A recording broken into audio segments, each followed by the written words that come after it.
warming up and getting close to 80 degrees by next Friday. Along the coast, beaches, 71 degrees, 68 tomorrow. Surf out of the southwest, 1 to 3 feet.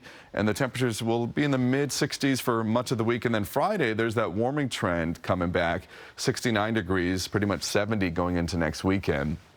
Mountain spots, again, those overnight lows are pretty chilly, but then afternoon highs, mid-50s for several days there. We'll get plenty of sunshine this coming week, and really temperatures don't change too much up there. And then our deserts, upper deserts go to 69 degrees, upper 60s for several days straight there. And our temperatures in Palm Springs will hover around 80 degrees. Overnight lows, though, in the upper desert will be in the 30s. So chilly nights and then nice afternoons, actually. So Mark and Irene, that's your weather. Send it back to you. All right, Tony, thank you.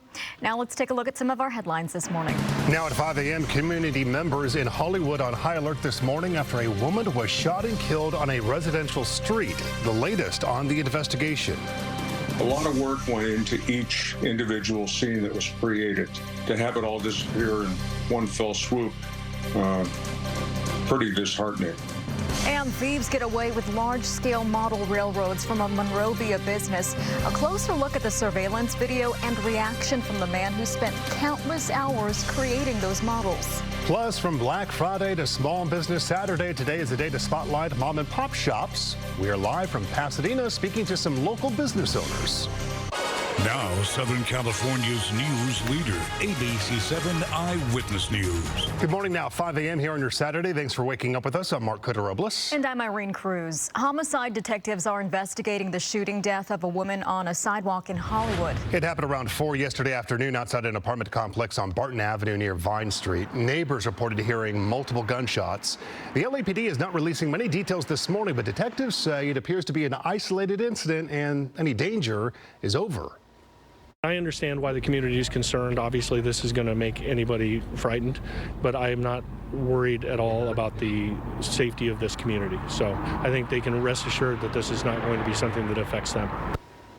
Police also have not said if the victim lived at the apartment complex. So far, there's no word of any arrests being made. We, of course, will bring you any updates as we get them. A man who deputies say barricaded himself inside a home in Malibu is in jail this morning. LA County Sheriff's deputies responded to a report of shots fired on Carbon Mesa Road yesterday afternoon.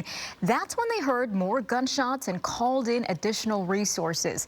After about an hour and a half, they were able to take the suspect into custody. He was treated for what's described as a superficial wound. A watch commander says he's expected to face 3 counts of attempted murder on a peace officer. We still don't know what led to the initial gunfire. Happening today, a candlelight vigil will take place for the 2 young children killed in a crash caused by a drunk driver in Rialto. It will start at 6:30 p.m. at Riverside and Walnut Avenues. Earlier this week, the man accused of driving drunk and killing the children pleaded not guilty at court. Alexis Garcia remains in jail and faces several charges, including 2 counts of murder. Elena and Nevaeh Flores were killed last week. Police say the family's car was T-boned by Garcia, who was driving a pickup truck when he ran a red light. The girl's father is still in the hospital. Monrovia police are continuing to look for 2 men who stole large-scale model railroads from a business. Those models worth thousands of dollars. Eyewitness News reporter Sid Garcia has reaction from the guys who made off with the high-value items. Thanksgiving morning around 7, a couple of guys made off with the trailer that belonged to the Del Oro Pacific Modular Railroad Club. The trailer was being kept at a facility in Monrovia.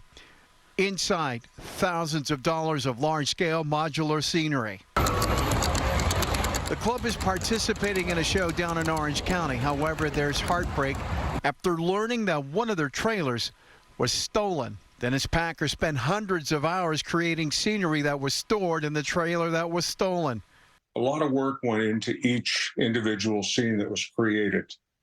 Months and months of work, and to have it all disappear in one fell swoop, pretty disheartening.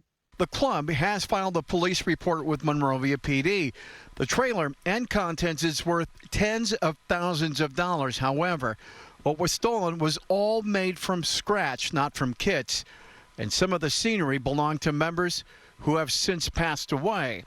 I think this was just, hey, here's an opportunity and we're just going to take this trailer, and probably had no idea of the contents and maybe not even keep